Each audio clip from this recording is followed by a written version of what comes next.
அனைவருக்கும் வணக்கம். Welcome to our channel பொற்காலம். இந்த வருடம் மார்கழி மாதம் டிசம்பர் 16ஆம் தேதி திங்கட்கிழமையன்று பிறக்கிறது.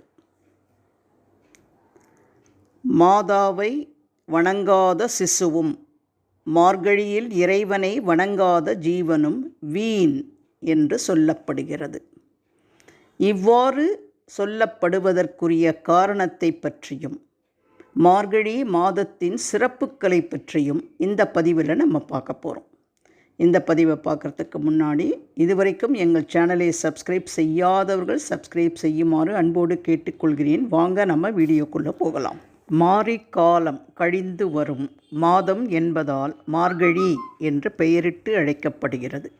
இது ஜோதிட அடிப்படையில் மிருக சீரிஷ நட்சத்திரத்தில் சந்திரன் உலாவும் காலத்தில் வரும் மாதம் என்பதால் அந்த நட்சத்திர பெயரால் மார்க்கசிர என்று உருவாகி மார்கழி என்றானது என்றும் கூறுவார்கள்.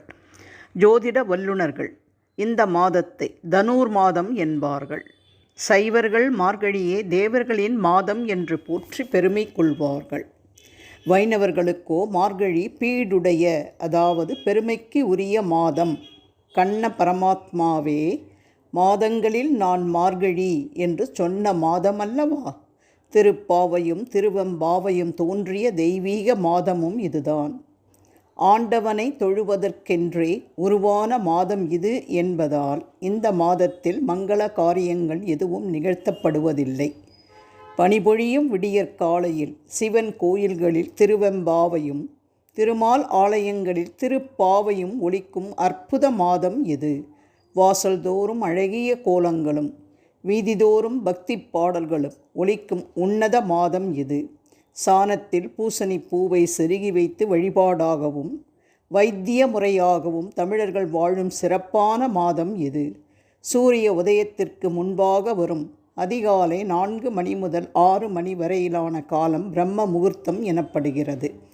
இந்த நேரத்தில் வீசும் காற்று உடலுக்கு பல நன்மைகளை செய்யக்கூடியது என்பதாலேயே அந்த வேளையில் எழுந்து கோலமிட்டு நீராடி கோவிலுக்கு சென்று வழிபடுவதை வழக்கமாக வைத்திருந்தனர்.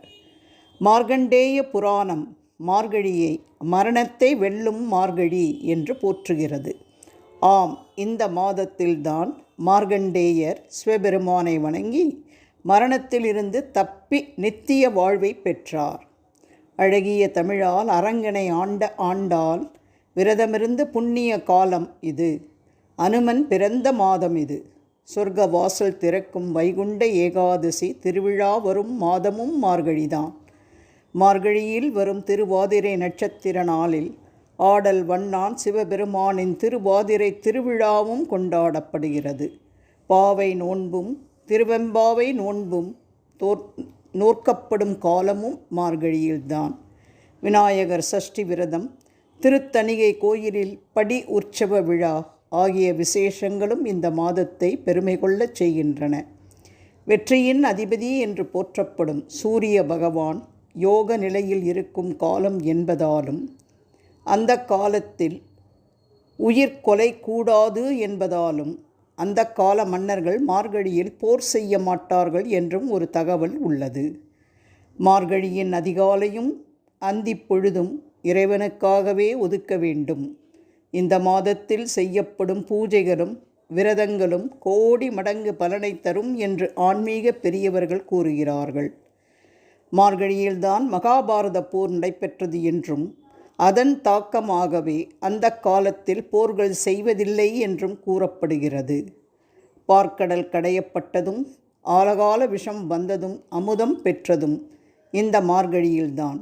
இந்திரனின் கோபத்தால் பெருமழை பெய்து கோகுல மக்கள் இன்னல் அடைந்தபோது கண்ணன் கோவர்த்தனகிரியை தூக்கி மக்களை பாதுகாத்ததும் இந்த மார்கழியில்தான்.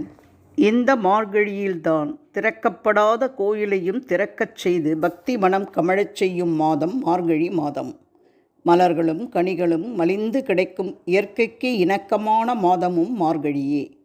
இவையெல்லாம் போதாது என்று இன்னொரு சிறப்பும் மார்கழிக்கு உண்டு. ஒவ்வொரு தமிழ் மாதத்துக்கும் கிருஷ்ண பரமாத்மாவின் ஒவ்வொரு பெயரையும் சொல்லி அழைக்கிறது வேதம். அந்த வகையில் மார்கழிக்கான பெயர் கேசவன். கண்ணனின் நாமாவளிகளில் உன்னதமான சிறப்பினை கொண்ட பெயர் கேசவன். அழகிய கூந்தலை கொண்டவர் என்பதாலும் கேசி என்ற அசுரனை கொன்றதாலும் கிருஷ்ணர் கேசவன் என்று போற்றப்படுகிறார்.